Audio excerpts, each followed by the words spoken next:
Jeep പതിവ് പോലെ നമുക്ക് ഇന്നത്തെ ദിവസം എന്താണെന്ന് നോക്കിയാലോ. അപ്പോൾ നമ്മളിത് ആദ്യം തന്നെ ലഞ്ച് ബോക്സ് ഒക്കെ റെഡിയാക്കി വെച്ചിട്ടുണ്ട്. അപ്പോൾ നമ്മളിത് ചോറൊക്കെ ആക്കി കൊടുക്കുന്നുണ്ട് കേട്ടോ. അപ്പോൾ ഇതാ ചോറാക്കി കൊടുത്തു. അതേപോലെ തന്നെ നമ്മൾ ഫ്രൈ ആയിട്ട് കൊടുക്കുന്നത് വഴുതനങ്ങ ഫ്രൈ ആണ് കേട്ടോ. അപ്പോൾ അത് വെച്ച് കൊടുത്തിട്ടുണ്ട്. അതേപോലെ തന്നെ ഒരു ഓംലേറ്റും വെച്ച് കൊടുത്തിട്ടുണ്ട് കേട്ടോ. അപ്പോൾ അതൊക്കെ റെഡിയാക്കി പിന്നെ ഇതാ കുറച്ചൊരു ചട്നി ഉണ്ടായിരുന്നു. അപ്പോൾ ചട്നിയും കൂടി വേണമെന്നാണ്. അപ്പോൾ പിന്നെ അതും കൂടി ആക്കി കൊടുക്കുന്നുണ്ട്.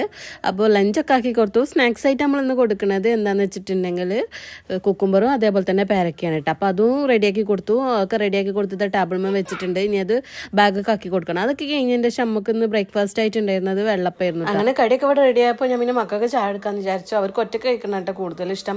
അപ്പോൾ മോൾക്ക് അതവിടെ പാത്രത്തിലൊക്കെ വെച്ചെടുത്തിട്ടുണ്ട്. അപ്പോഴാണ് മോള് മദ്രസ ഇട്ട് വന്നത്. പിന്നെ ഓൾക്കും കൊടുക്കാമെന്ന് വിചാരിച്ചു. അങ്ങനെ മോളും ചാടിക്കാനിരുന്നു. അങ്ങനെ ചാടിയൊക്കെ കഴിഞ്ഞപ്പോൾ ഞങ്ങൾ പതിവ് പോലെ തന്നെ ബസ്സിന് വേണ്ടി വെയിറ്റ് ചെയ്യായിരുന്നു. അപ്പോഴാണ് പെട്ടെന്ന് വെച്ചിട്ട് നല്ല മഴ. ആണെങ്കിൽ കുട ഒന്നും എടുത്തിട്ടില്ലായിരുന്നു. പിന്നെ ബസ് വന്നപ്പോഴത്തേനും മഴ ഒന്നും ചെയ്തൊരു 5 മിനിറ്റ് പെയ്തതുള്ളൂ. അങ്ങനെയൊക്കെ കഴിഞ്ഞ ശേഷം പിന്നെ മക്കളായിട്ട് അംഗനവാടി പോവാണ്ടായിരുന്നു. ജീപ്പുണ്ടാ പീപ്പുണ്ടാ?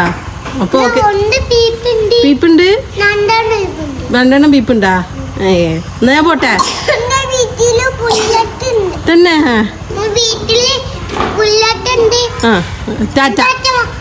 അങ്ങനെ പിള്ളേരായിട്ടൊക്കെ കുറച്ച് നേരം അവിടെ സ്പെൻഡ് ചെയ്തതിന് ശേഷം ഞാനിതാ തിരിച്ച് വണ്ടിയിൽ തന്നെ പോവുകയാണ്. പണിക്കാർക്ക് ചായയും കടിയൊക്കെ ആയിട്ട് പോകാനുണ്ടായിരുന്നു.